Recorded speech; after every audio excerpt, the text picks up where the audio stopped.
School District 535 School Board is called to order at 5:02 p.m. on Tuesday, September 12th, 2023, in room 137 of the Edison Building.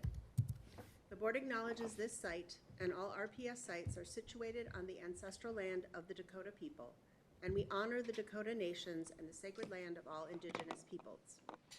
We are not live streaming tonight's meeting, but it is being recorded and will be posted on our YouTube channel at youtube.com/ISD535 following completion of the meeting. The agenda and documents for this meeting are available at rochesterschools.org/assembly.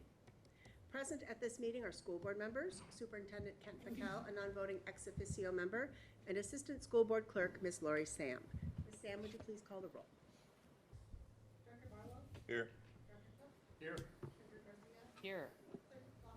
Here. Director Martin? Here. Chair Nathan? Here. Vice Chair Workman? Here. At this time, we offer the opportunity to say the Pledge of Allegiance. Pledge allegiance to the flag of the United States of America and to the republic for which it stands, one nation, under God, indivisible, with liberty and justice for all.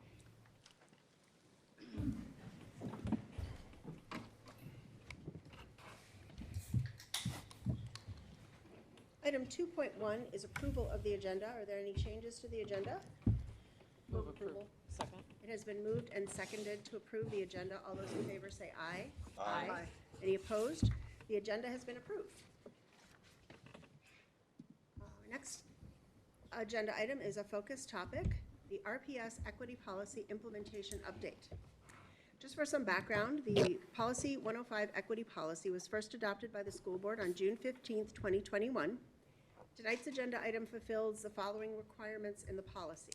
For the superintendent to report the district's progress on the requirements in this policy to the school board on an annual basis, and for the school board to conduct an annual review of the policy. Based on our discussion tonight, should the board make any recommendations to modify language in Policy 105, those changes would come back to the board for briefing as a prep for action item at the September 19th and October 3rd meetings with an action item on October 17th. Superintendent Pickel. Thank you, Chair Nathan, board members. I'm going to turn it over to Will Ruffin II, our Executive Director of Equity and Engagement. Will be taking us through some observations on the work in progress, that is the RPS equity policy, toward which there has been quite a lot of progress, but which there also remains much to be done. So I want to thank Will also for his leadership. I know that as we tied the flow of this presentation to the equity policy itself, it follows the structure that is in the policy. And I would suggest, Madam Chair, that if board members have particular issues that they might want to raise, because the issues in the policy are actually quite distinct from each other, if there's one that a board member or someone else here in the cabinet wants to ask a question about or flag, I think probably doing that as we go along rather than waiting for the end would make sense, because there is so much to cover over the course of the policy. And then obviously at the end we can have a larger comprehensive discussion of where we are. So Will. All right, thank you, Dr. Pickel and Chair Nathan. Dr. Pickel and I have to rehearse what we're going to say, because every time I go after him, he says the exact same thing that's in my mind. So we might have to switch the order a little bit so I can do my real introduction. So I'm going to punt a little bit here. But today's conversation is really going to be depending on how we all engage in the presentation today. So I'm really hoping as we go along, if you see something like Dr. Pickel said, please raise your hand, please make a point so that we can have the discussion as we go along. No need to wait till the end. The whole point for us is to have some dialogue around our equity policy. So with that, should we get started? I do want to start with a little bit of grounding from the language of the policy itself. So it says, the purpose of this policy is to foster a learning environment within the school district in which diversity is valued and contributes to successful outcomes for all students. I want to pause here and just ask, are there any words or are there any phrases that stand out to you with the purpose of our equity policy? You don't have to share them.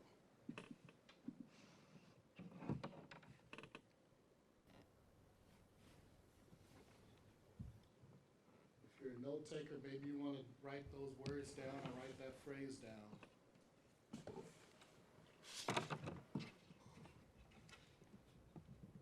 I'm going to ask that you keep those words, or you keep that phrase or phrases in the back of your mind as we go along throughout the presentation today. I want you to see if the things that you said stood out in our purpose actually live throughout our policy.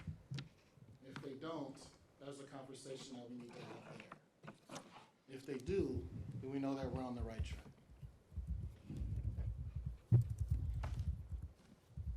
Just some more grounding here. I like how the policy acknowledges that our society is complex. And because of that complexity, it contributes to certain disparities within our school district.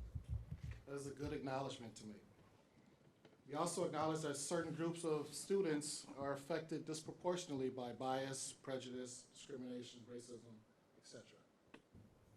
I think that we've made this before, right?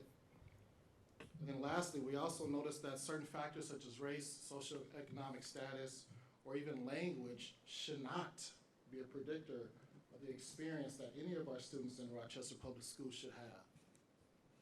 These are the things that we're trying to eliminate.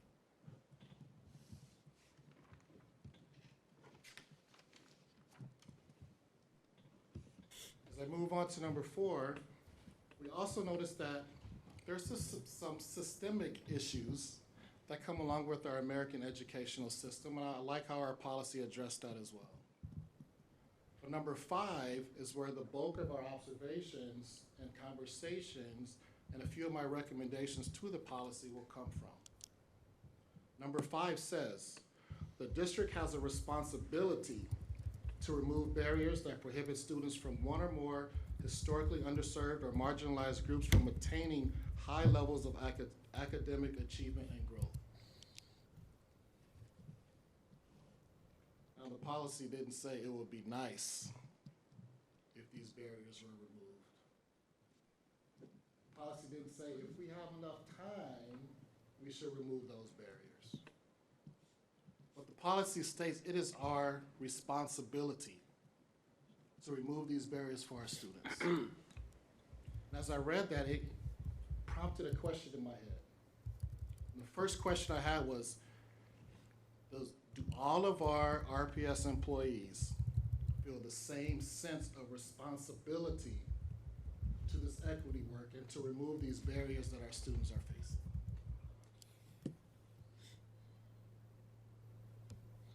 I'm going to ask you to think about that same question.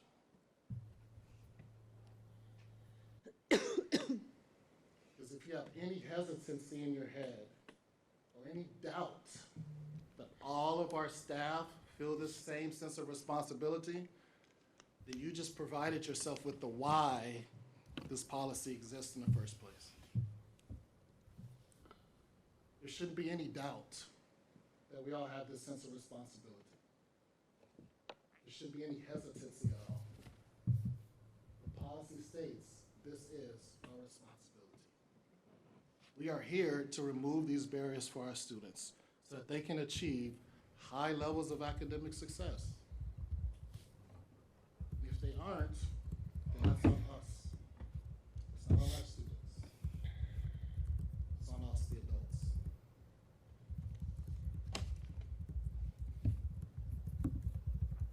Now, when we move on to the equity policy in action, what does that actually look like?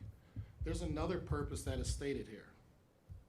And the policy says it's going to serve as a systemic framework for all of the district's representatives so that we can interrupt, so that we can counteract, so that we can correct inequitable policies and practices. It says it right there. We are supposed to confront and address behaviors or practices and those policies that perpetuate racism, that perpetuate any inequities, or any other form of oppression. And lastly, it says to ensure educational equity for all of our students. I think our policy does a good job of explaining what educational equity is. But I don't know if all of us as a district understand what it means to ensure educational equity. So in the definition section of the policy, there's the definition there. We are supposed to create the conditions so that all of our students have access to a high-quality learning experience. That's it. Pretty simple. Now, if you add that to the purpose before from number 5, we have a responsibility to create the conditions so that all of our students have access to a high-quality learning experience. But my favorite word in that definition is regardless. It means no matter what. No matter what the obstacle is, no matter what the situation is, that responsibility remains the same. So we did a good job of explaining what educational equity is. This is where I think we can improve. The district will model equity in interpersonal and professional practices, including but not limited to facilitating honest conversations, engaging in critical self-examination and self-reflection, engaging our stakeholders. The reason I say this is where we can improve is because we as a district did not define what equity means. There are some people outside of our school district who are against equity in any form. I don't even know if they have defined what equity means. So my first recommendation is for Rochester Public Schools to define what it means so that people in our district or in any other district understands what we stand for. So when that outside noise is getting louder and louder, we can say that is not what we're about. To us, equity means these things. We want to create those conditions for all of our students so that they can have access to all the things that they can have access to,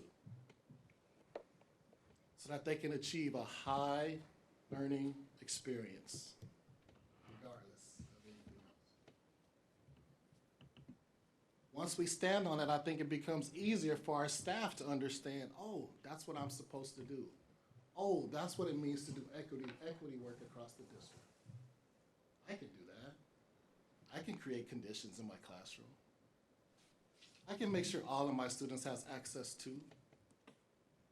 But when we as a district didn't define what equity is, we're asking people to do something that, I don't know. So we have to define it for everyone. Not only for our staff, for our parents. So they understand the purpose of our district. So they can start to believe that we are actually here for your students and for you as a family, because these are the things that we stand on. We never define that equity work. We can't allow other people to define that for us. So that would be my first recommendation. Another observation I read, and this actually comes from the equity statement, not the policy, but the statement. It says, we believe equity is a lens through which all decisions should be made. But once again, when we don't define equity, how are we making equitable decisions?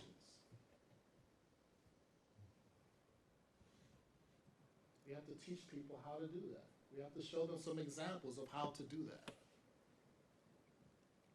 And then they will do it.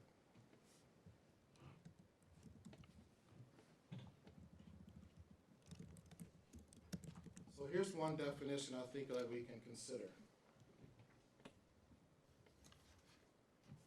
Equity in schools refers to the fair and just distribution of resources, opportunities, and support to ensure that all students, regardless of their background, regardless of their race, regardless of their ethnicity, regardless of their socioeconomic status, regardless of any other characters, so that they can have an equal chance to achieve academic success.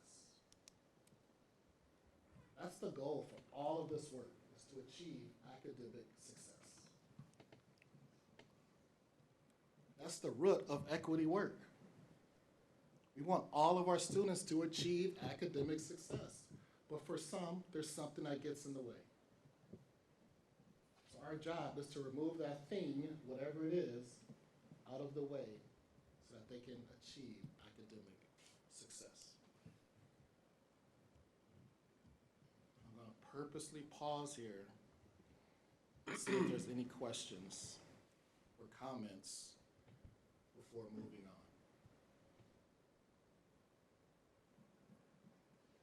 Dr. Marvin? Yeah, under, where we have the definitions under Roman numeral 3, we have a definition for educational equity. So are you suggesting we replace that one with this one?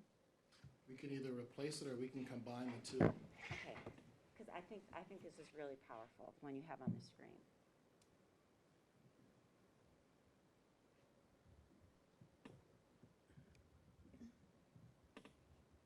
Dr. Garcia? I also appreciated the calling to attention whether we as a district believe that everyone within the district is willing to do this, because I immediately thought of people who are not. And it's one thing to have a policy, it's another to be able to put it into practice. Like, I can say that this is my policy and I hope that this occurs. And when it is not, what are we gonna do about it? And how do we address those things? And I think that also is, it is incumbent upon us as the school board and other leaders in this room to make sure that if it is not followed, this is how we follow up, to ensure that we're calling those people in. Like, nope, this is not equitable. Nope, this is not educational equity. This is how we do this. I appreciated that point. Dr. Marvin? Thank you. And one other thing, Will, when you were talking about the purpose, and then you're talking about our responsibility to make sure that these things happen. Right now, it says the purpose of this policy is to foster a learning environment within the school district. I don't know if this is redundant, but maybe we would put a little finer point on it if we said the purpose of this policy is to foster a teaching and learning environment in the school district. So that there's a little bit more focus on, we better teach what we say we're going to do for the kids. It's minor, but I think that teaching should be in the classroom and outside of the classroom. exactly, yep. In all of our spaces. Dr. Workman? So I took your advice and wrote down a couple things as you were going through this. And so my question is, how do we work with those who don't value diversity or don't think, or if they think that it contributes to racism? I mean, I think the change that you were suggesting in the definition, let's see, where did it go?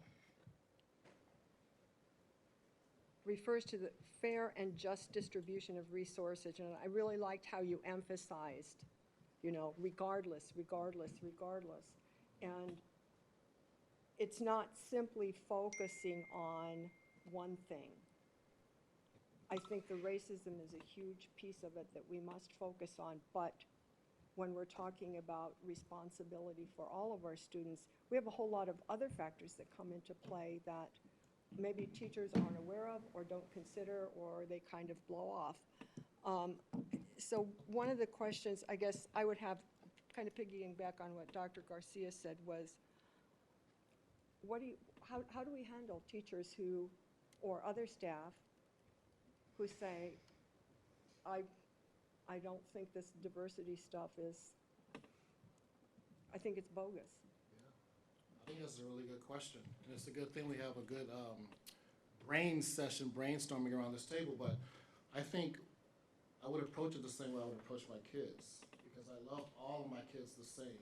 No matter if they think daddy's rules are good or not, those are still rules that we have to follow. I think a lot of the work so far in our district has been optional. You can either opt in or you can opt out. You don't really push people enough to say, this is what we're going to do in this district. This is what our district stands for. That's one thing. I think the other thing is, we have to give people enough time to grow into it.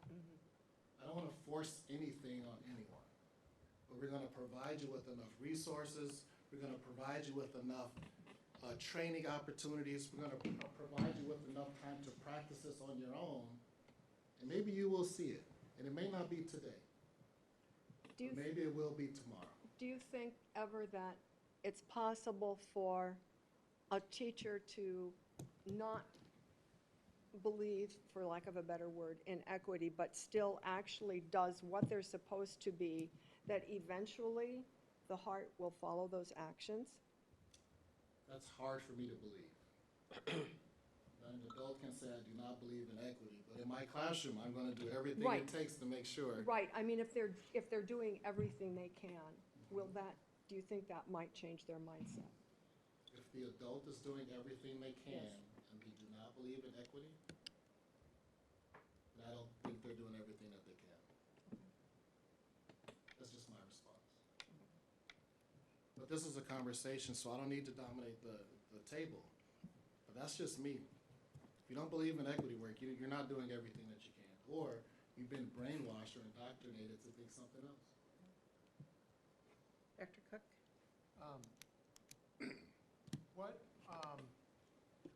I love kind of quibbling over differences in language and stuff, and easy for me to dig into this. And there's some differences that, like the phrase, regardless of their background, race, ethnicity, socioeconomic status, or other characteristics, have an equal chance to achieve academic success. That roughly parallels, but is different from the educational equity statement that we have now, that we're looking to meaningfully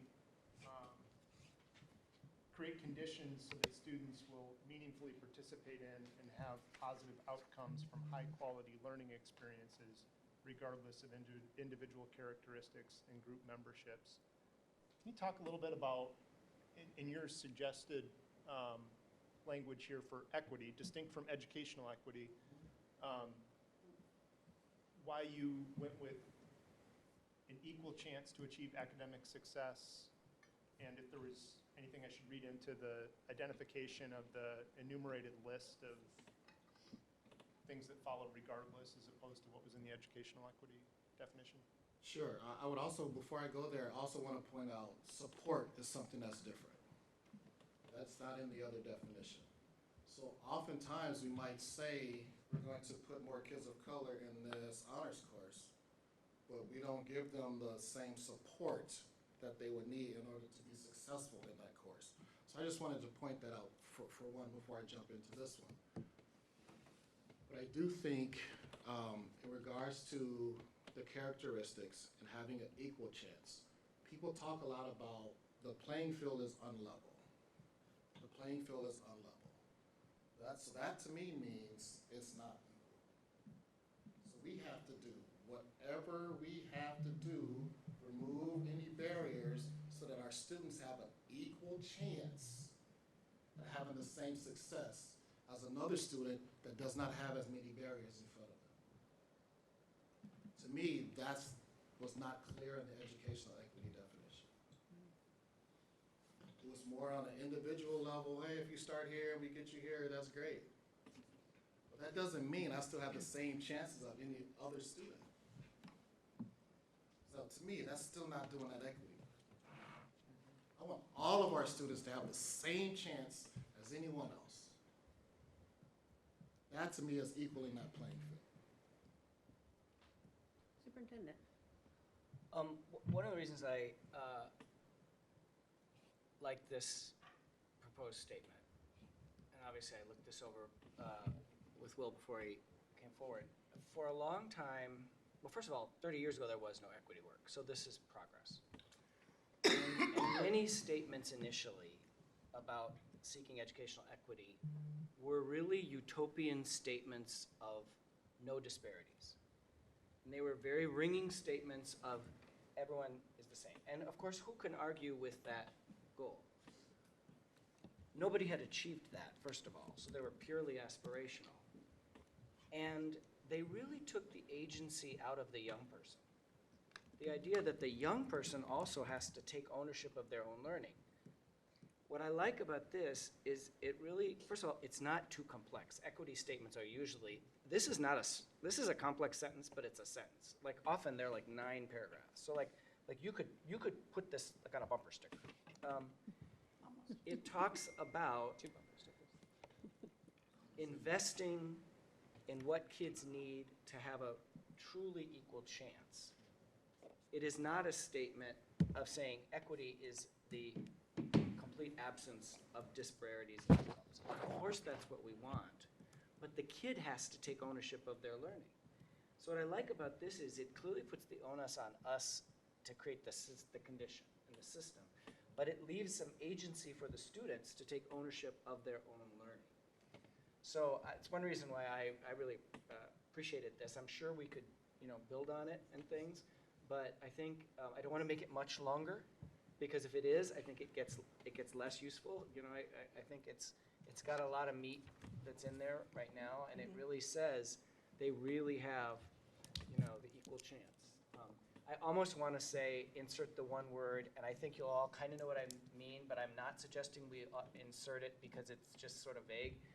An authentically equal chance, so that they really have, not just, well, you could take the class. I mean, your example of advanced classes is a good one. But you could take the class, but you're missing these experiences that we expect you to have in the class, and you don't know anyone in the class, and your amount of time to study and do the homework is, all those things that would go into success.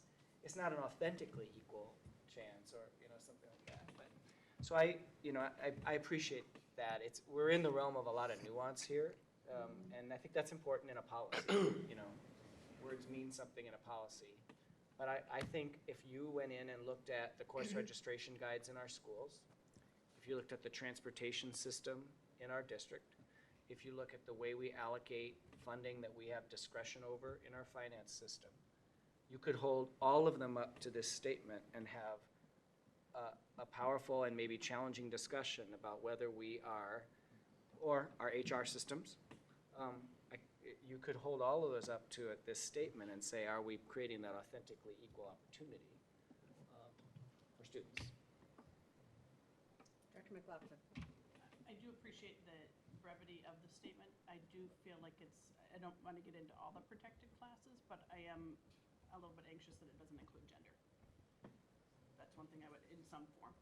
Mm-hmm. But I think there'd be pushback from some if we don't consider adding that. Good point. That's a good addition. And I think that was when we originally structured the equity policy, we didn't want to complicate the language by repeating the list of those characteristics, which is why we tried to do the definition of the historically underserved marginalized students, or in the original educational equity, regardless of individual characteristics and group memberships. So if I we. still believe adding gender would add to this. Right, but what I'm saying is, in that group of historically marginalized, underserved groups, that is included. So if we want to say it in the equity statement, because it is that's what I'm looking for, centerpiece definition, and spell it all out there, but then use a shortcut for some of the other language. But gender is included in our historically underserved, marginalized student groups, along with race and ethnicity and socioeconomic status, et cetera. Dr. Barlow. Thank you. Excellent information. For me, the standout components evolve around the historical components, not to be dismissive of more recent classifications and or levels of awareness in terms of where individuals may be or how they are perceived or how they perceive themselves. But I think it is important that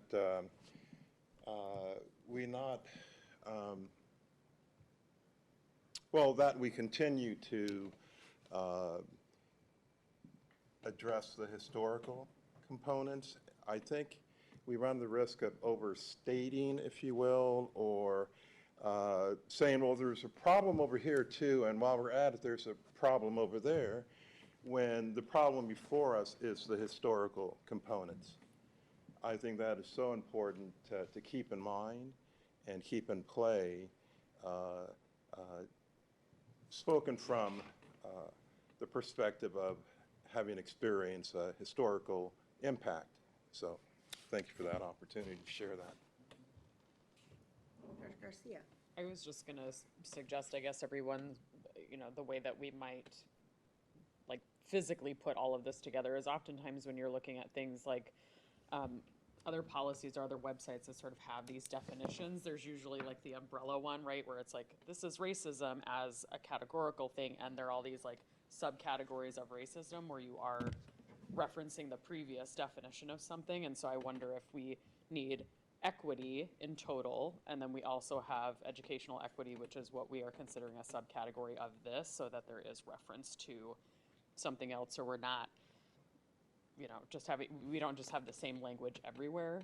I also appreciate, I think, going back to Dr. Marvin's comment about adding like the teaching and the educational environment, because I also don't want, even though we're suggesting that anyone that's working within the district needs to be on board with this, we also need for those people to feel like that's true in the system. So if we have educators or paras, janitors, whoever, that don't feel like they are treated equitably, how are they going to offer equity to the students that we serve?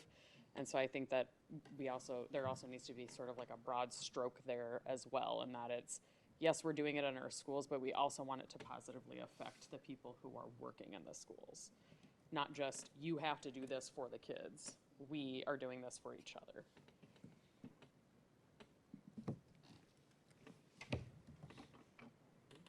Keep moving? All right. Before I go, I just want to say that this could look different from building to building. It should, because our students could be different from building to building. So just want to acknowledge that. So no matter what definition of equity the board chooses to adopt, right? Once we all have a better understanding of what equity work is, then we're starting to see some of those things like Dr. Piquel started to mention, resource allocations. Students will have access to a high-quality education. Students and staff and families will start to feel more inclusive or included in our different environments. Our students and staff will have the adequate support that they need. Our cultural competency will increase, which will also have a response in the way students feel included in our environments. Community engagement, all of these things. So it will start to show up. But it won't happen unless we all have an understanding or at least some agreement of what equity is for Rochester Public Schools. Another observation I made was this actually ties well to the strategic plan. And I don't know if Dr. Piquel did this on purpose or not, but it lines up pretty well. So that teaching and learning is there, like Dr. Marvin talked about. But providing each learner with an education that's culturally relevant so that they can actually have that chance of deepening their learning. That's also in our strategic plan. Communicating and connecting, so how do we transform our schools and our connections to our families?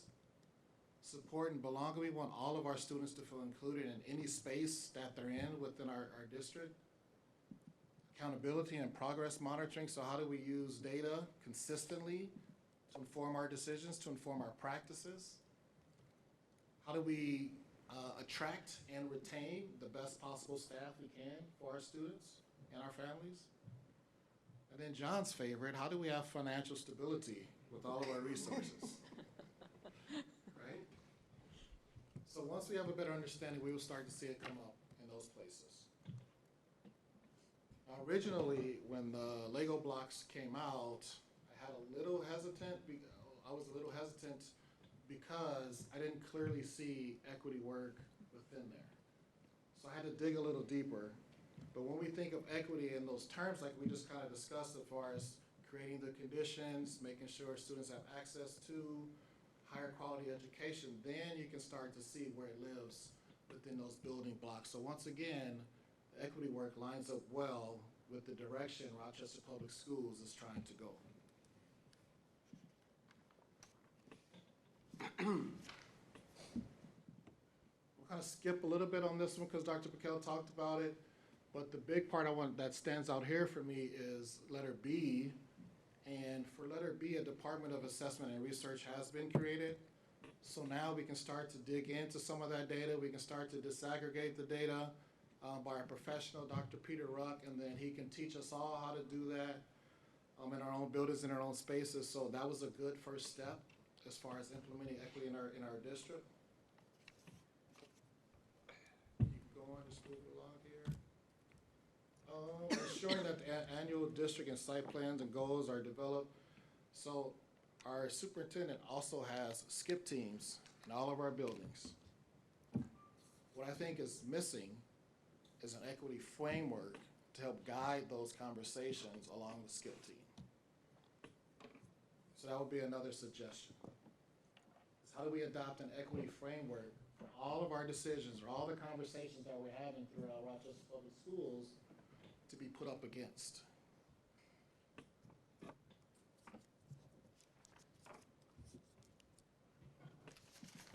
And again here, B on number 5 is what I just suggested, but we need to incorporate an equity framework. Keep moving along here. The role of the equity policy, you can see all those things we just talked about, right? So providing a safe classroom environment, making sure our curriculum materials are free from bias. All of these things are going to be an ongoing process. We're never going to get to the point to say, yep, we got that, and now we're moving on, because our times will change. So every time our time changes, we need to reevaluate our systems to make sure that we are keeping up with the times. So that's what that is about. Well, is there a way to include that, the ongoing language right into that, what's in the policy? Say that again, sir. Rather than having it just implied, but make it explicit in the policy that this is ongoing? I'm going to say yes.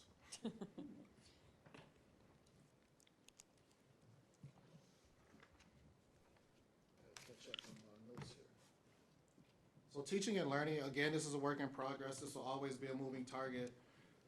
We just need to continue to identify all those barriers. These are just some barriers that were noted in the equity policy, and you can read them yourself. But I like how we're focusing not only on our core instruction, but some of those extra opportunities that our students get too. So concurrent enrollment, what does that look like? Post-secondary enrollment, what does that look like? How do we make sure all of our students have access to some of these programs that we offer, and not just the same sort of students or the same type of students or the same core of students every time? Well, could I, I'm sorry, go ahead. Good. Okay. Oh, sorry, Karen. I would challenge us to include things that are not secondary focused in here. I thought we could put on our thinking caps and think of some things for the younger grades. Like athletics. All kinds of.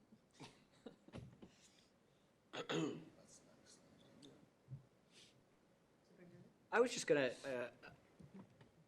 for me, when Will shared this PowerPoint, which took me back to the equity policy, which I, of course, had read but hadn't looked at for a while. And now I know more than I knew when I first read it. I know more about Rochester. I know more about, like, the job. So before we took a pause on selecting a reading curriculum in grades 3 to 5 because of the READ Act, which as soon as the state releases the list, we will move forward with that. But we were on the cusp. And I was reading the reviews that some teachers gave to some of the possibilities that Dr. Agbamu shared with me. And one thing that struck me, and I'm saying this so we can come back to it when we get into the curriculum selection that will soon be upon us. One thing clearly teachers were looking for, which was absolutely good, was the representation of historically marginalized communities in the curriculum. Do they have exemplars? Unquestionably good.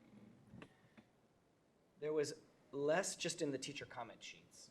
there was less identification of, is this an effective instructional practice for the kids to learn reading as an equity vehicle?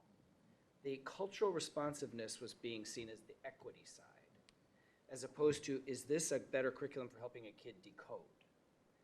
And of course, they're both equity, so I'm not saying it's an either or, but I did see some reviews of one curriculum they looked at, it didn't have as rich a multicultural emphasis on some of the exemplars. So some of the comments said, well, this one isn't as strong on equity. And I remember thinking, okay, that is one aspect of it, but what about looking at the definition of equity about, I mean, again, this is a grade 3 to 5 reading curriculum, so we're talking about kids really getting all the stuff we talked about with the science of reading. And I remember thinking that that's that sophisticated balance that we're absolutely seeing cultural representation as an indispensable piece of equity, but also the efficacy of the curriculum for those kids learning to sound out letter words. Because there was some suggestion that the curriculum that some folks thought wasn't as culture responsive was stronger on that. So we're gonna get into that, but it just shows, I think it actually raises some of the points that Will is suggesting about defining equity in an actionable but holistic way, and maybe some equity rubrics, or whatever your idea for the skip thing was. I think the same thing for curricular adoption would be good, but remembering that cultural representation is not the only part of a curriculum that would advance equity, though it's indispensable. Okay, just another observation here. You mentioned extracurricular activities. One thought I had here, and I noticed that there was some chatter online from some teachers about this very area, so I think it's important to bring it up. If we have students who are being scholarshiped into various activities, that means they're showing a financial need. And then we're turning around and asking their parents to pay to watch their student participate in that same thing that they got scholarship in. Could that be a situation where if the student receives a scholarship, that family receives a scholarship so that they can view their child participate? It's one thing to think about. And if I didn't catch that on Facebook, I don't know if I would have brought that up today. So I like that our teachers behind the scenes are having similar conversations without it even being attached to the policy, right? So if we go back to how we started, if we can start facilitating honest conversations, we can start to uncover things like this that we don't always uncover. We have to be willing to listen, right? So that was just one thing that popped up there. Another thing that popped up for me is number 9, restorative practices in lieu of disciplinary action. That one kind of caused an alarm in my head, if I'm going to be honest. Restorative practices and disciplinary action, restorative practices should be a way that we live and breathe within our schools. Restorative practice in a result of discipline means something has already happened that we are responding to. That means the conditions for that student were not already created. And their action is a response to the lack of the conditions. And now we're trying to restore something. So that's just something I wanted to point out there. Restorative practices are more than just focusing on discipline. Director Orphan. I like where you're going with this. I think it's not an either or, because the students have to know that they will be held accountable for their actions. But then you work on, the restorative practices. Like, how can we make this better? How can we avoid this next time? But if the kid hasn't experienced any consequences, are they really going to be interested in restorative practices? Right? I think that's a good And question. then the discipline, of course, has to be equitable. We can't, hold some kids because of their color or their gender or their whatever to come down on them harder than we would on a student who doesn't have those characteristics. And But we I know have- we've talked a lot about that. Yeah, but we have been. Yeah. That's why we got in trouble. Well, that was not recent. Yeah, it is.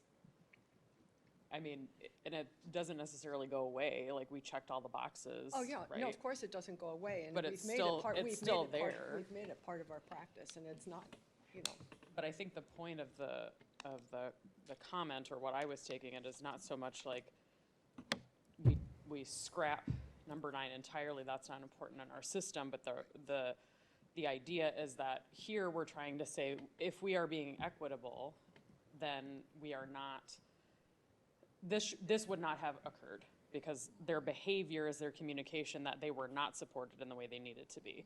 So this is reactionary rather than preventative, and the equity policy is attempting to be preventative. So just timeline-wise, that's out of context there, yeah. Thank you. but wouldn't you say that if those other conditions have been met, that it wasn't an instance like you described that's inequitable, that their behaviors were inequitably observed or whatever, that that was a level playing field, that the students still need to be held accountable? I think we're kind of talking past each other a little bit here. Maybe.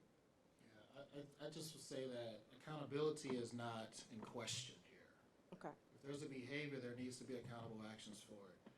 And I think about, again, I'm gonna use fatherhood because this is something I'm still learning every day. But my sons need to know that I love them first. They need to understand that I care about them first. So then when they mess up and I have to hold them accountable, they understand that it's coming from a place of love first. Because I care about them, I want them to be a better person. That's what I think is missing. Our students don't feel included in the school, if they don't feel welcome, if they don't feel like they are a part of this, and then we hold them accountable, like you said, they may just do it again. So, I mean, I think you're really right with that, that you don't set the conditions that you will love them for. Right? You start with that. You love your kids, but, and then you work from that, as opposed to, well, I'm not gonna love you unless you do Right, X, Y, Z, PQ, whatever, right. We have to set the conditions first, no matter where the student is. which gets us back into well-being and belonging and all the other things we're trying to work on. Okay, we're nearing the end here. This is an area I think we've shown a lot of improvement on, but there's still room to grow, obviously, but workforce equity. I really appreciate this one because the position that I currently hold was created after this policy, so I really appreciate that. And then a department was formed around that, so that's some progress there. We did have a couple of coordinators of equity in place before the policy, so we were already trending in the right direction. Since the policy, we've hired 8 more equity specialists. We had 5 in place, but we hired 8 more. We started to diversify what our interview teams actually looked like. We started to evaluate the questions we were asking people. We also have 2 people, and I think this is good, that qualified for the Come Teach in Minnesota grant. That means they moved from somewhere not Minnesota to come and teach for us. I don't know the last time that happened on purpose, right? So Willie is doing a really good job of like building relationships with people before they even step foot, in a building here. The other person in question here decided to come here because she saw our website. We never had a website space that was dedicated to an Employees of Color resource group ever until recently.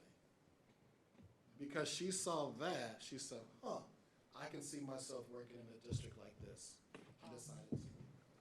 So we are making strides in the right direction, right? We have the Grow Your Own grant where we're taking people who maybe have a Tier 1 license and trying to move them to a Tier 2 or Tier 3. So far we have 4 people who we're putting back through school to get that extra license. And hopefully we're counting, so we can use a couple more. Our certified staff number has increased. 5% is great. It's been hovering around 3% for many, many years. So to see almost 5.5 to me is great. 82. I think when I started, it was around 30. I was just gonna say, I think that's double the last time I saw that. Absolutely.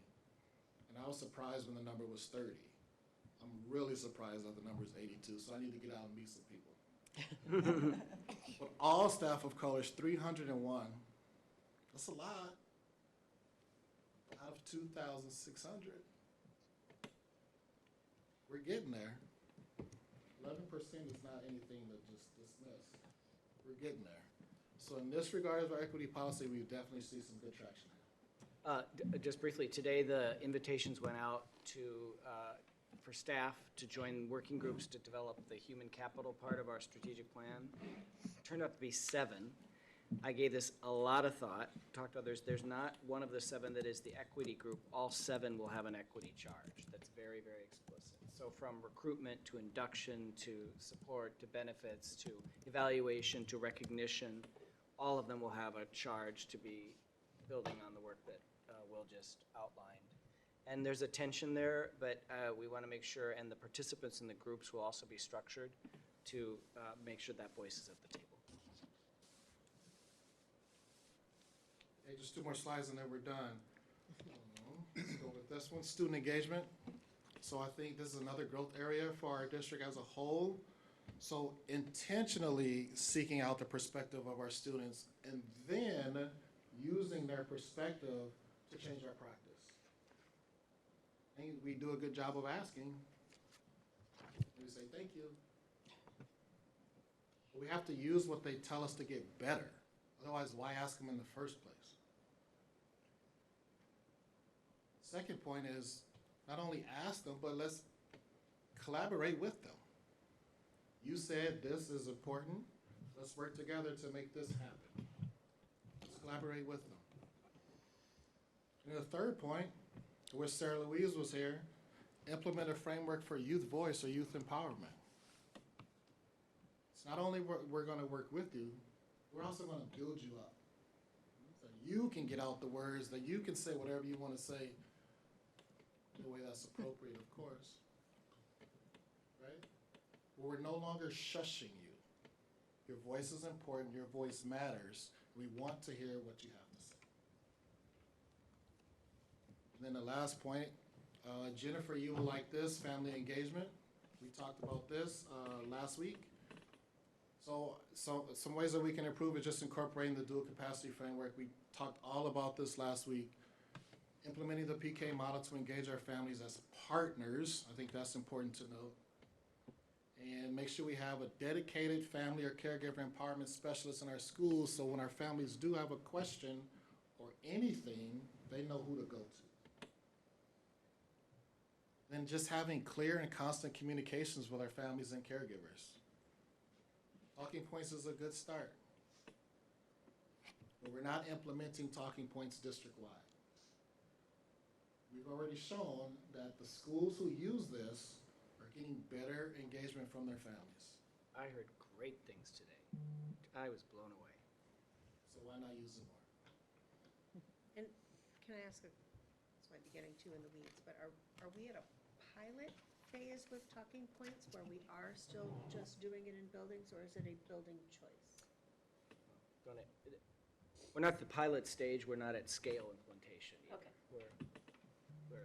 We're in the middle of the freeway and we haven't crossed all the way over, so we need to. I think we're at a point now where we do know the leverage of the tool, that we need to push it with a greater level of accountability. So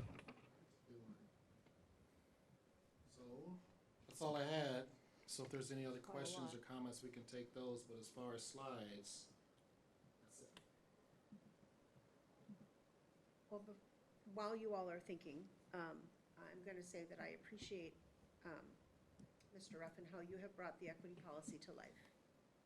Because when the group of us first wrote this, we were very obsessed, I think is the right word, with the words. Making sure the words reflected the concepts. And the concepts were very big. And clarity was really important because we knew this was going to drive a direction of action, knowing eventually, hopefully, that the action was going to take place. But not only in what you've done in your role, but also tonight in how you've expressed the work. I see much more activity on these pages than when we originally passed it. So, thank you for that. So, board members, any comments, further discussion on any of the language areas? How we might resolve some of the recommendations, for example, on that equity definition. I think that's a big one because it is the equity policy. And any thoughts on how you might want to resolve that, either by your suggestions tonight, Director Bartlett? Well, so is it, and maybe what I'm about to inquire about is what you're asking us for now. Would the policy committee, based on tonight's presentation, have the responsibility to construct, modify, incorporate these suggestions into our existing policy before it is presented at our, I think, 19th meeting scheduled for the 19th? It may not be by the 19th, Okay. but I'm looking at my fellow policy committee members to see if that's a responsibility they would like to take on, to bring recommendations back to the board. Yes? 19th That of makes what month? sense. Well, I don't think it can happen by next Tuesday, is my point. Oh, It might okay. not be until soon, but later.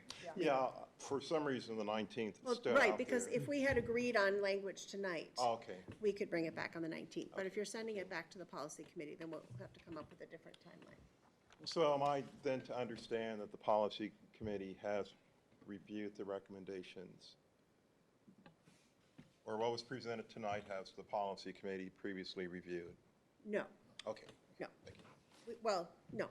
Okay, We're having the conversation Sure. all together for the Okay. first time, as opposed to, right, as opposed to how we've done other policies, where it's come to the policy committee first, and we've made a recommendation to the board for purposes of the equity policy, since it's so important to everything we do, we thought the whole board should be part of the okay, conversation. thank you. Yes, thanks.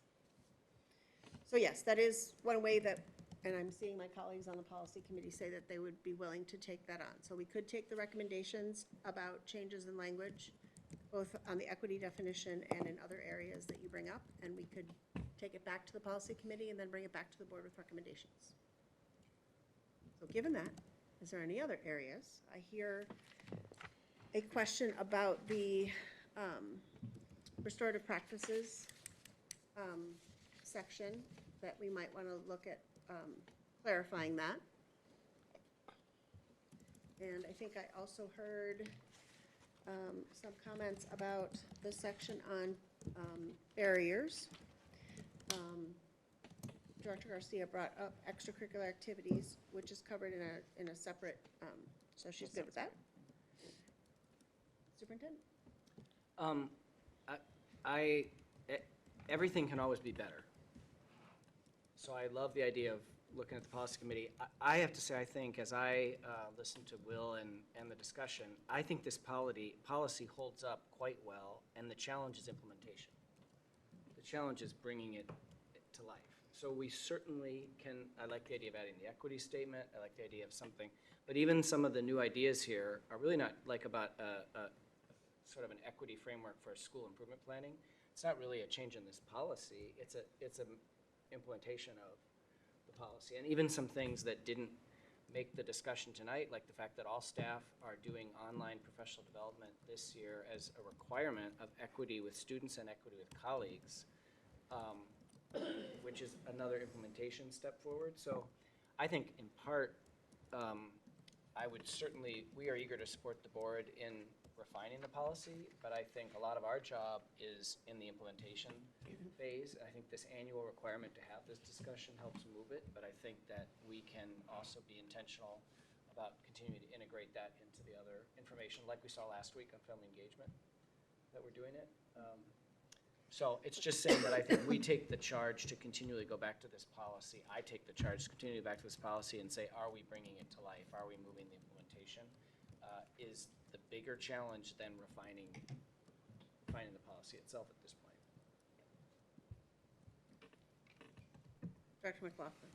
I would suggest considering incorporating those concepts in, I'm looking at slide 15, so it's VA, in addition to the idea of making it clear that this is an ongoing process and why we need to keep revisiting it.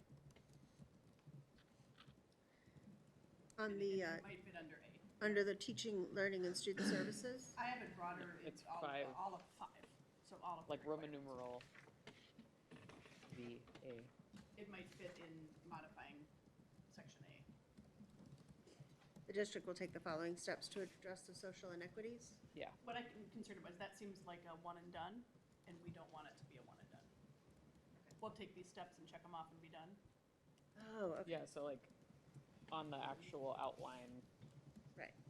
Mr. Ruffin the second put in the like ongoing process, and so she wants to combine his comment into that first. Right.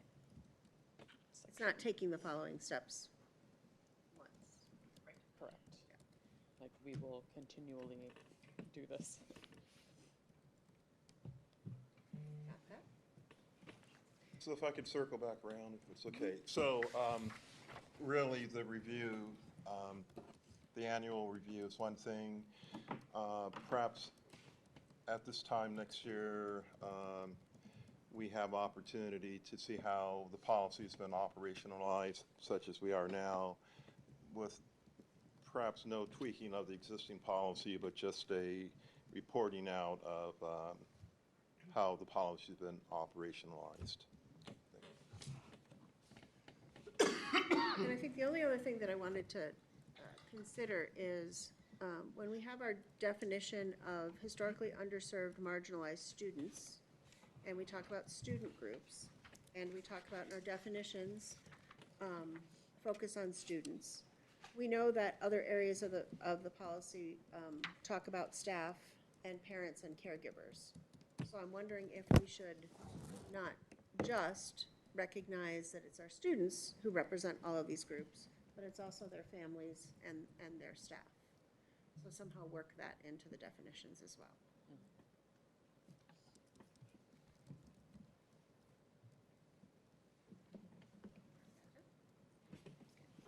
Any other area, and I have the teaching and learning note from Director Marvin at the purpose statement. Any other specific things you would not like the policy committee to miss when they work on some formal recommendations? Director Marvin.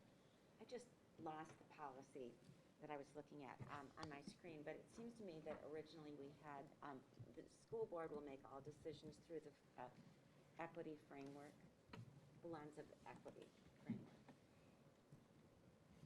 Yeah, that's in our equity statement. Okay. Thank you. And do we have that? I mean, we used to have 4 questions we'd ask when we were looking at any kind of decision, any kind of policy. Those 4. Are we still using that, or is that a discussion that at some point the board maybe needs to have, is are we being intentional? And that's something actionable that we can do. Are we being intentional about asking those questions every time we make a decision as a board?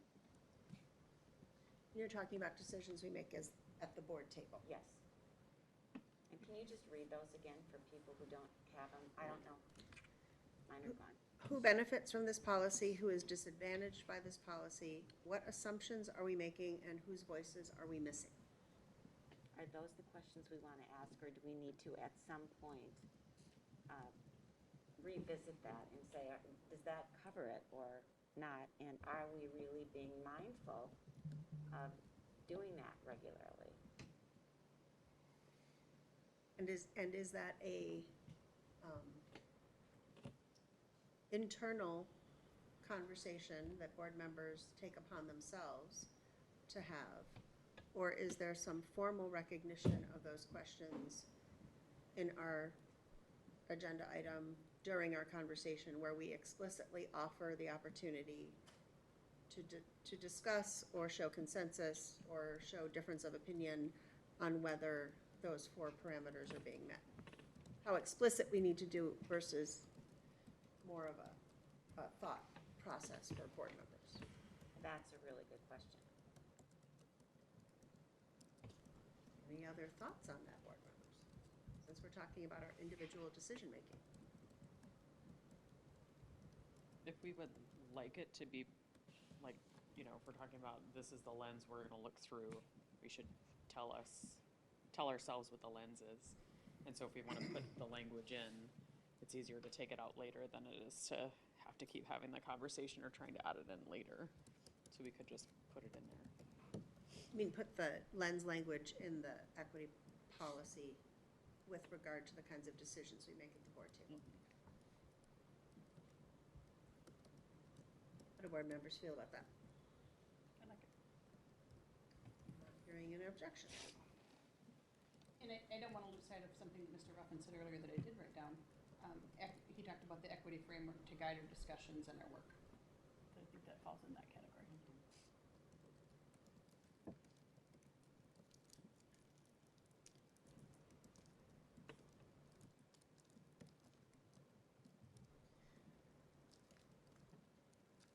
Anything else on the equity policy specifically?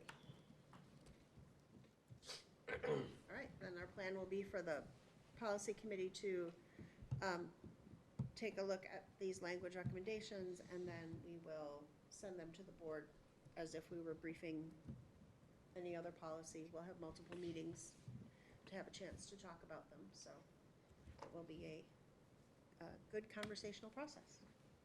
Thank you, Mr. Ruffin. Thank you, board members.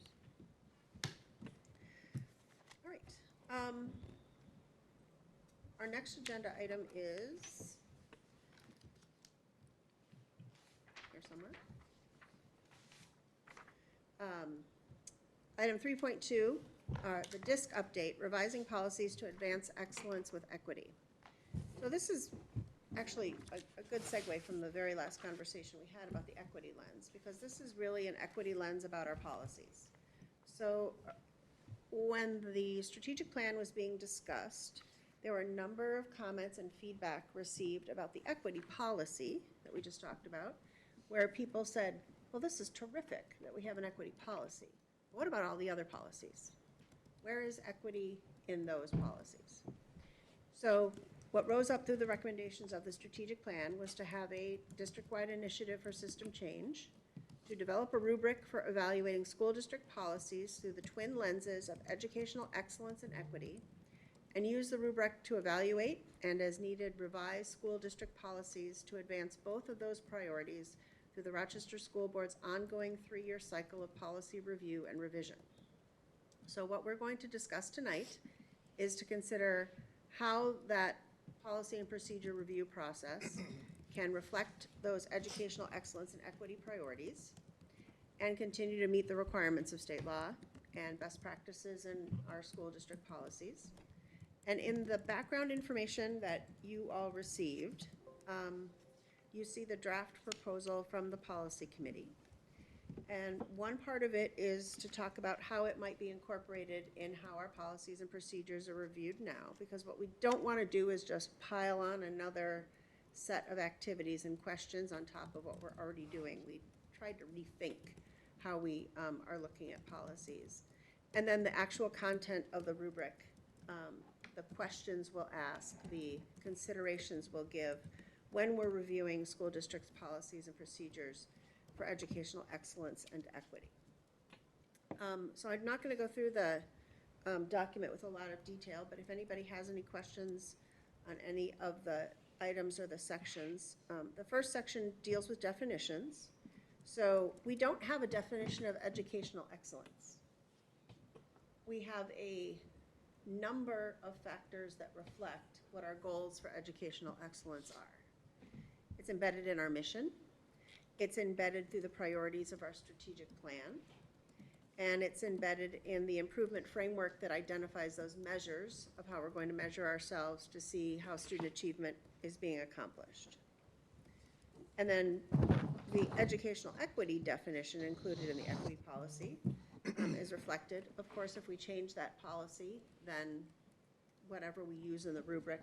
But I think what we've seen is the two variations that we have on the table, we're still going in the same direction. So I don't think a lot of what we've talked about in the rubric questions are going to differ significantly. So you all know how we do the policy and procedure review process. Ordinarily, it's driven by when the policy needs to be reviewed. Some policies need to be reviewed annually, some are reviewed every 3 years. Some are driven by when MSBA gives us changes, like all the changes we've seen this year from the legislative session. And the language that changes in the policy is usually driven if there's MSBA model policy changes, or if we find out that there's something that we need to change in our policy to reflect our practices in the district. And the cabinet is integral to that process because they take a look at the new policies, language from MSBA, and they have to think about what does that mean for actually being implemented, how it's operationalized in the district. So the cabinet, I think what we've seen that has changed in perhaps previous boards' experiences of policies, there's been some real conversation about, is this happening? And is this happening to benefit our students? And with that focus on student outcomes and student support. So this concept of bringing a lens of educational equity, educational excellence and equity to be the framework for the policy committee discussion is very close to the kinds of discussions we're having now. It's just, I think we're adding more explicit questions to the process related to educational excellence and equity. One of the things that we discussed when we were looking at the review process is we can have the rubric, we can ask the questions, we can have the conversations, and then what happens to the policy? We already know that there's MSBA model policy that we can't change the language for because a law was passed, and the language has to reflect the law. So we might disagree, and we have had those conversations, that perhaps the language isn't as welcoming, or isn't as equitable, or isn't as understandable as we think it needs to be. One of the steps we could take is to talk to MSBA and make recommendations about them changing their model policy language, because we think it might reflect a better situation. We've done that before. They've accepted some of those recommendations and then updated them in later. So we do have a little bit of back and forth. We could make, make sure I got them all.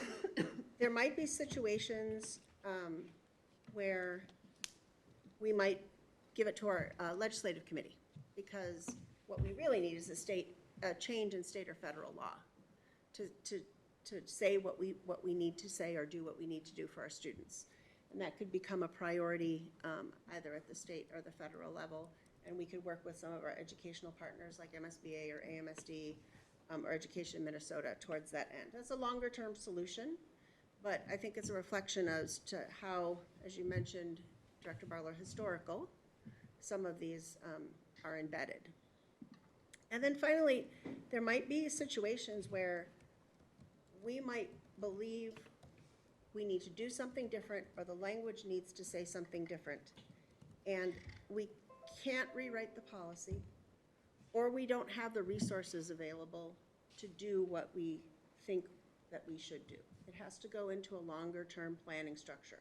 We have our building blocks set for the next 3 years. We may identify something that we think needs to be addressed, but isn't in those building blocks, but might be part of a conversation when we revisit the strategic plan or set priorities for future years.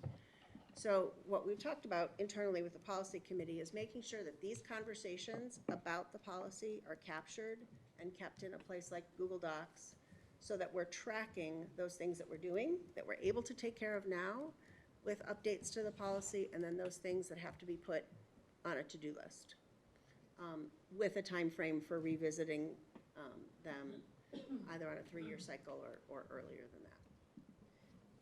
We don't want it to, and I think the other reflection of that is that we don't just want it to be a conversation. we want to make sure that we have at the end of every conversation some action or notation or plan for how whatever we identify might be addressed. And then some other implementation steps that we had in conversation with Mr. Ruffin was, when you look at the rubric, which we'll get to in a minute, there are a number of concepts or ideas related to barriers that we need to make sure we're all on the same page about. Both the board and the cabinet, superintendent, everybody who's going to be having their hands in updating the language. And this concept of an equity lens for policy review first came up before we wrote the equity policy. We had the Midwest and Plains Equity Center came in. The board was part of a workshop along with cabinet. And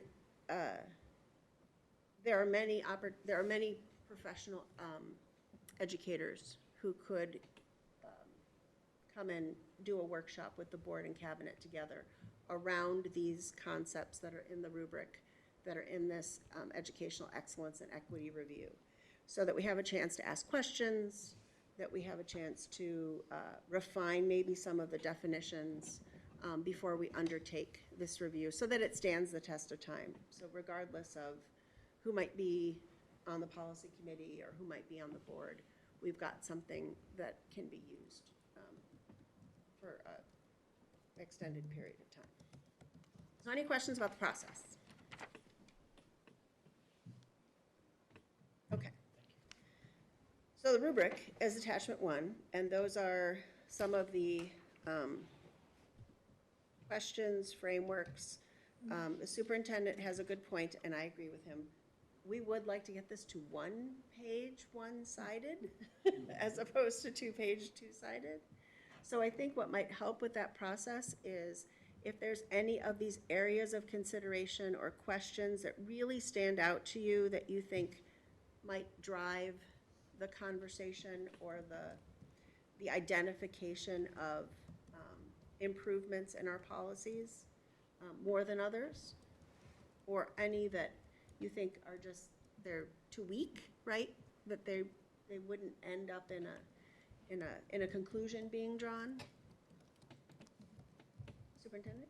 To me, I think building on Will's points earlier, 5B is at the heart of it. Does this policy procedure perpetuate or help to dismantle historical, legal, or other barriers faced by students, staff, parents, and caregivers? That doesn't mean the other stuff's not important. If I had to say, like, there's one bumper sticker, does it perpetuate or dismantle? I think, barriers is not the perfect metaphor for it, but it's the best one I've thought of. Like, Right. It doesn't seem immobilizing. Like, there's a barrier, you can remove a barrier. It's not, it might be heavy, but you can remove the barrier. A barrier can be physical, it can be mental, it can be financial, it can be philosophical, it can be technical. So, And that might be part of the definitions that we need to share in a common understanding of, is, I don't know if it's a brainstorm or part of an education process, what are those list of barriers? So that some people might think one thing is a barrier and someone else might not think, or might not think of that barrier. Amy? My wondering goes back to Mr. Ruffin II's presentation about the opportunity for student voice and family voice in this process. And if we continue with a process that still centers, I'm going to just say, oppressive structures historically, then are we really making progress toward dismantling those? So I'm going back a step maybe from your rubric to say, is there a place for student and family work helping us to identify what they're experiencing here?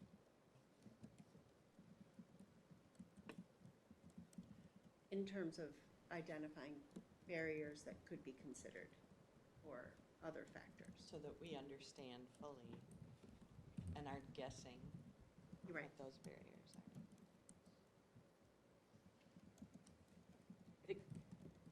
I could, Madam Chair, what we're trying to come up with here, and I like Kathy's idea of a rubric. When we sit down to evaluate lunch balance policy, when the policy committee does eventually recommend to the board, transportation, fund balance, fill in the blank, there's like a very limited but compelling set of key questions.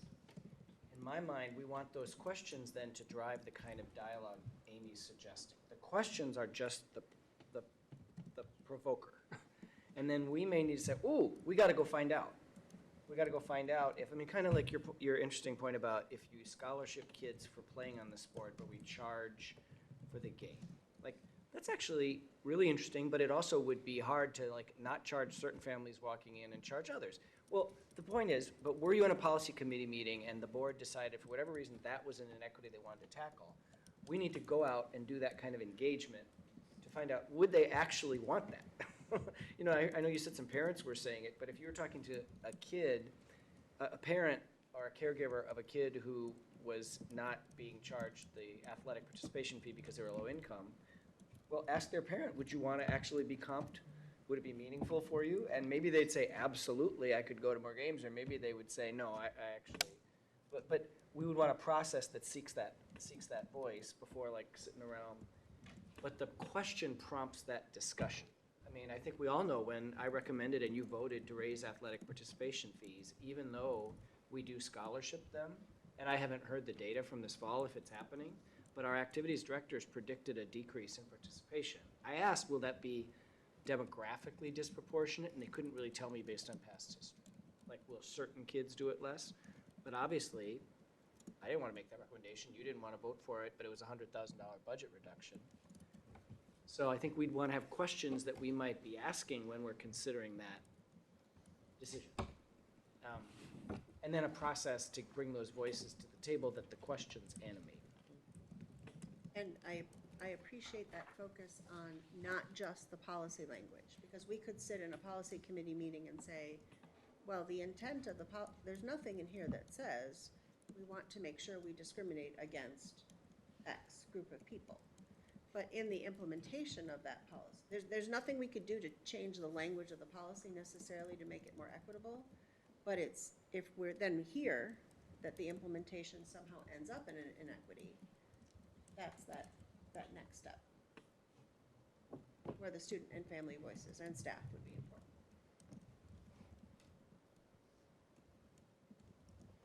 So any other thoughts about how to get this down to one page?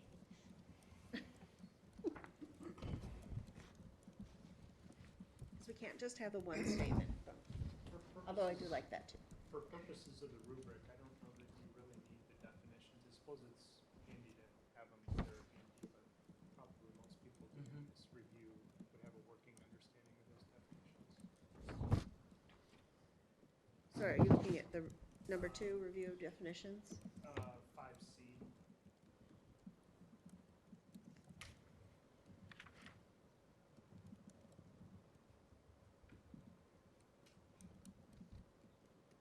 So tell me more about what you think about that section. I mean, it's a, seems to me it's useful to have, if the idea is to identify some areas that could be cut, those are useful cross-references to definitions that are generally found in the equity policy. Oh, so just say cross-reference the equity Yeah, policy. I Okay.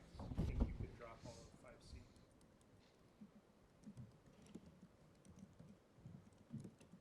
So we should probably ensure, though, in whatever prep work we're doing before we implement this, that the policy committee and the cabinet, superintendent, have a common understanding of our interpretation of these terms, because they are all in the equity policy. And then if there's anything else we identify we want to add. But you're right, that does get it close to maybe a page and a quarter now. I have another suggestion for shortening number 3. I think that's really wordy. I think it could say something like ensure proper language conventions, and then in parentheses, we could say gender and parent caregiver.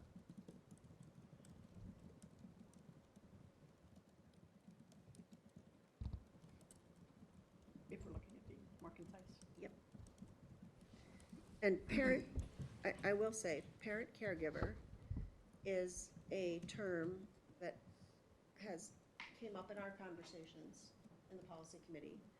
We want to be consistent with what the district is using in those terms as well. I know we're using family engagement for a whole area of our work. So I want to make, I know Superintendent, you were speaking about parent caregiver seems to be the term of art that a number of areas in education are turning to. It's what I've landed on, because when we say family, we should mean family, like the whole unit. When we mean parent and caregiver, we should say parent and caregiver, because sometimes we really don't mean the whole family unit, and sometimes we really mean the parent and caregiver. And I'm saying caregiver as opposed to guardian. I mean, when I write, I was just writing something the other day, I had to use guardian, some guidance. I had to use guardian because that's the legal term. Caregiver is a more inclusive term, but it means whoever is really caring for the kid. And when I say family, I'm thinking of siblings, aunties, however they define family. So I'm not hearing any objections to parent caregiver as most of the policies refer to parent or parent guardian. So that would be a common change that we'd see throughout all the policies, is that it would be converted to parent caregiver. Anything else?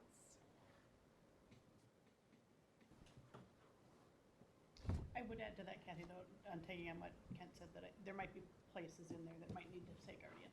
It might need to say guardian for legal reasons, parent guardian versus parent caregiver. You could say parent There may be guardian some and policies that Right. the Caregivers. technical legal term is required.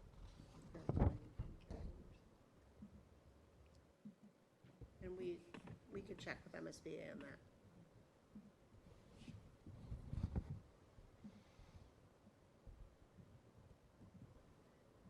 Anything else?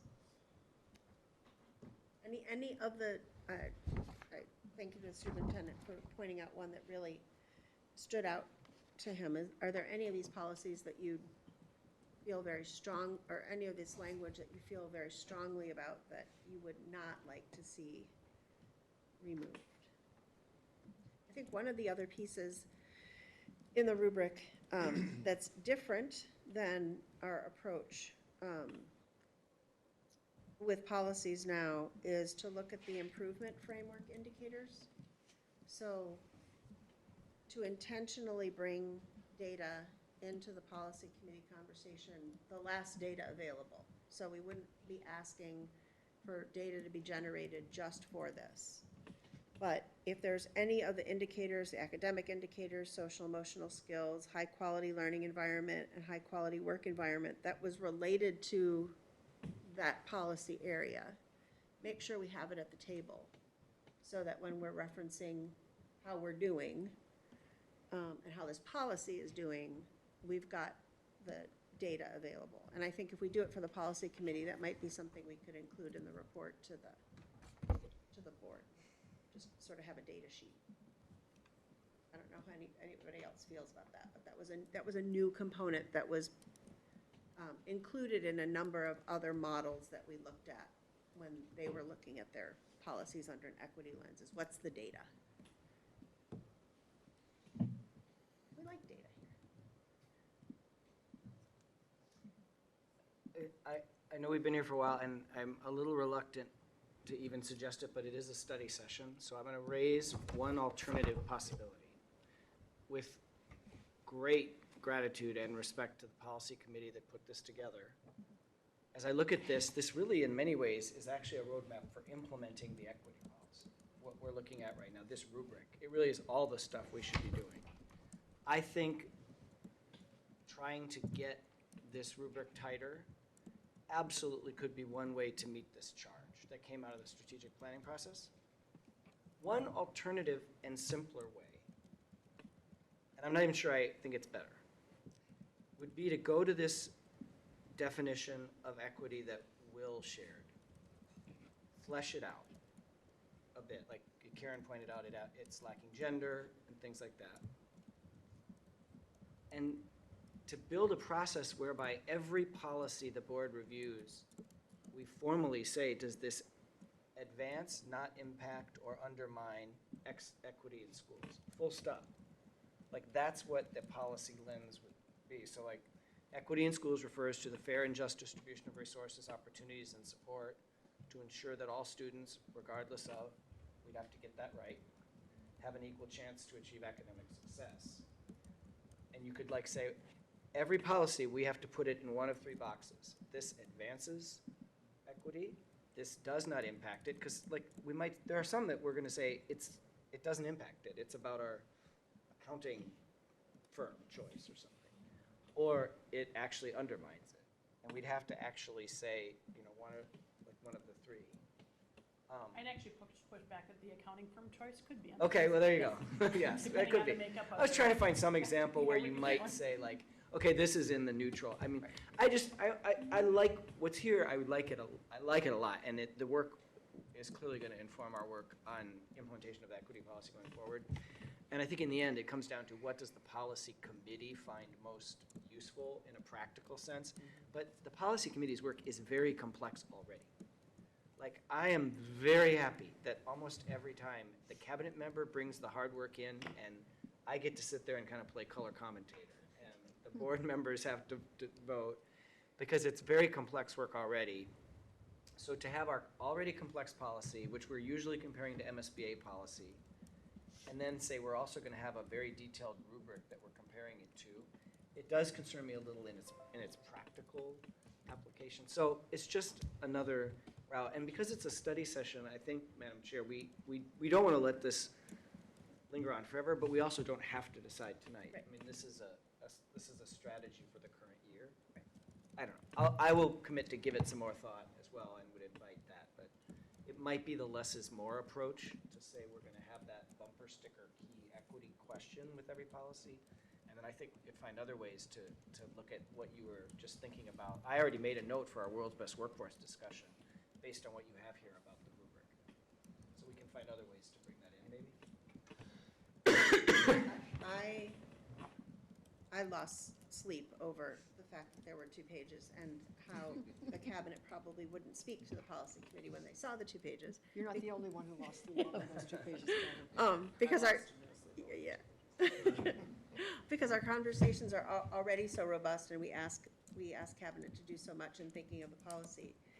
I like the less is more, particularly because it's the first time we're doing it. And we know what some of the other questions can be. There's no reason why we could try it with a less is more approach for a few cycles and see what kind of conversations it generates that we can then bring to the board. I think it might also be overkill for the policy committee to look through these questions, and then to ask board members to also consider those questions when they review the changes that we're bringing. Because, I think as we go forward, the number of policies we're going to be reviewing each month is going to decrease because we're catching up.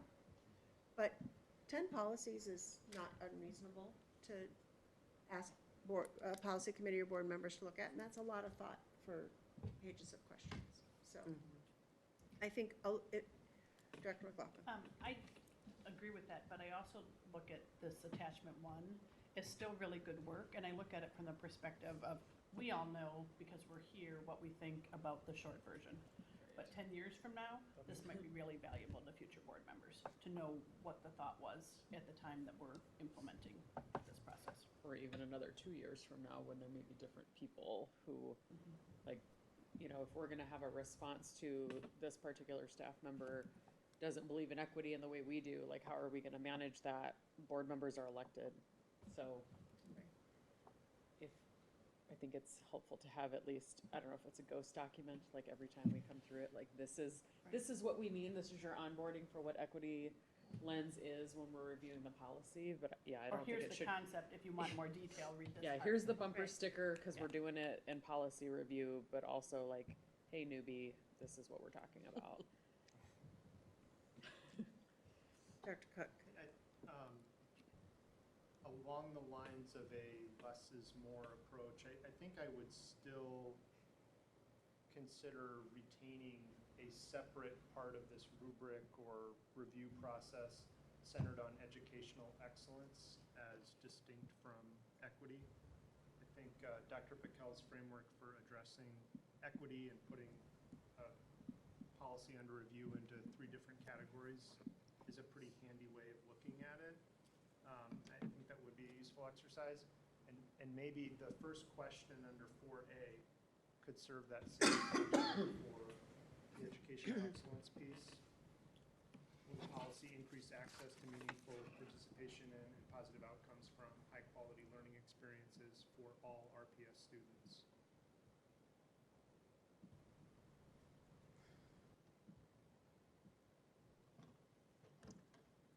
Dr. Marvin?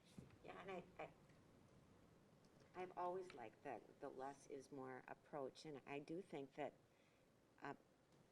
when we land on what our definition of educational equity is going to be, I think that's the thing that we have to go back to again and again and again, and ensure that every board member and really every student and staff member and parent or guardian, caregiver, knows that, so that we can repeat that. It'll be familiar. It'll be part of who we are, what we do. But certainly the rubric you have can inform those on the policy committee. You know, maybe we need to look at this again. Are we asking all the right questions? But at the end of the day, it's that statement. Does this policy, you know, as Dr. Patel said, does it support that? Is it disenfranchising some? Is it removing barriers, keeping them there? Is it making a difference? I just think in terms of communication with the board and with others, having that one familiar statement that is embedded in every policy decision is going to be really powerful. Dr. Workman? I guess I would look at that 2-pager that you're losing sleep over more as an internal document for guidance, so that if there were questions that came up, or, you know, not necessarily to be applied to every policy, but, hey, these are some of the other things that we really need to consider if we're struggling with something, or, you know, need to make some changes that would still be in line with, well, state and federal law, obviously, but also what MSBA is recommending.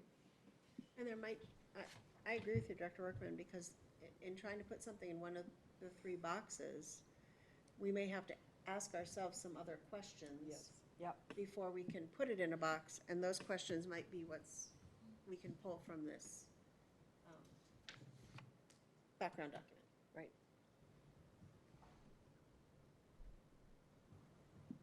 Anything else, board members? Are we giving the charge to the policy committee to also try to develop something more formal related to this less is more approach? I'm seeing head nods on that. Nod. All right, so we will do that and then make a schedule for getting this information back to you. Any other questions on this agenda item before I move on? Great. All right, item 4.1 is the ABCD. Are there any items a board member wants to add to the ABCD for future consideration? Hearing none, I'm going to ask, if you haven't looked at the ABCD this week, I'd like you to, because it is in a slightly different format going forward. Through the work of our assistant school board clerk and at the request of our superintendent as well, it's been converted from a document into a spreadsheet. And it's just going to reflect the major action or information areas, like the outreach and the consent and the focus topics and the prep for action and the monitoring and the action, as opposed to including things like call to order and Pledge of Allegiance and those pieces. And then the superintendent and Ms. Sam are going to use some other columns of the spreadsheet to help track who's responsible for each agenda item, and then the timing of the development of the materials for the board packet and the agenda items and deadlines and things like that. But I think it makes it way easier for people to see and really see what the meaty topics are going to be on our agenda. And I think it was a great suggestion, and thank you for implementing it so fast. And we'll also use that for the structure of the 2024 ABCD too. So other business 5.1, we have board meeting dates on September 19th at 5:30 is a regular meeting. October 3rd, 5:30 is a regular meeting. October 10th at 5 PM is a study session. October 17th at 6 o'clock is a special session on field trip fees. Sorry, is that 5 o'clock, Lori? 5 o'clock, right? Because the regular meeting is at 5:30. Right, okay, so let's say that again. October 17th at 5 o'clock PM, there will be a special session, which is a hearing on field trip fees. And on October 17th at 5:30 PM, there will be a regular meeting following that special session. And hearing no other business, this meeting is adjourned at 6:43 PM.